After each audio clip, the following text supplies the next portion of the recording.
I am working on this 1974 D35, the same year I was born. The wood on a guitar's body is quite thin, right around 100,000ths of an inch, and the inside of the guitar is usually unfinished. All of this means that a guitar is very responsive to changes in humidity, and when it gets dry, the top will shrink. If it shrinks too much, it will crack. So the first step in repairing a crack is to get the top to expand back to its normal shape, which we do by humidifying the guitar. This will close up the crack and allow us to repair it. For rehumidifying a guitar, I like to use these soap dish humidifiers, which we make using a travel soap dish. We drill some holes in it and put a damp sponge in there. The thing I really like is that the sponge is much bigger than any commercial humidifier, so it will hold more water.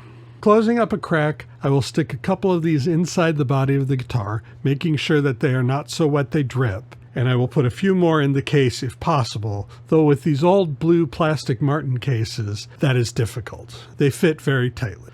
Rehumidifying a guitar can take as much as a couple of weeks, and it is important to humidify the case at the same time, or the case will just rob moisture from the guitar when you put it back in the case. If you look at the two divots in the finish, you can see that this crack is closed up. Once we have it humidified, I like to use hot hide glue to glue the crack. There are a lot of choices for glues, but the truth is the size of this joint is very small as the wood is very thin, and because of this, the crack will reopen if the guitar is not kept properly humidified.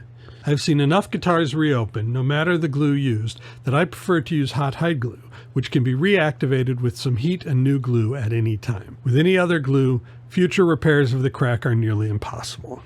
Masking tape has a bit of stretch to it, so by stretching it across the glued crack, we get some clamping pressure, which makes for a better glue joint. One of my employees introduced me to this use of masking tape, and it is an excellent idea.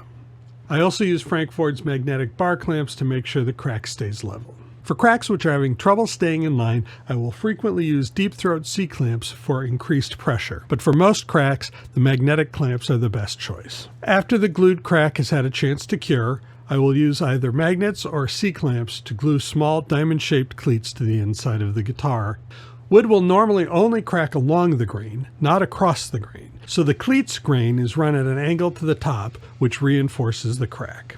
These cleats help to stabilize the crack even in the event that the guitar gets dry again. Once all of the repairs are completed, I will go through and clean up any excess glue throughout the guitar. Please comment, like, subscribe, and share. We have t-shirts on our website.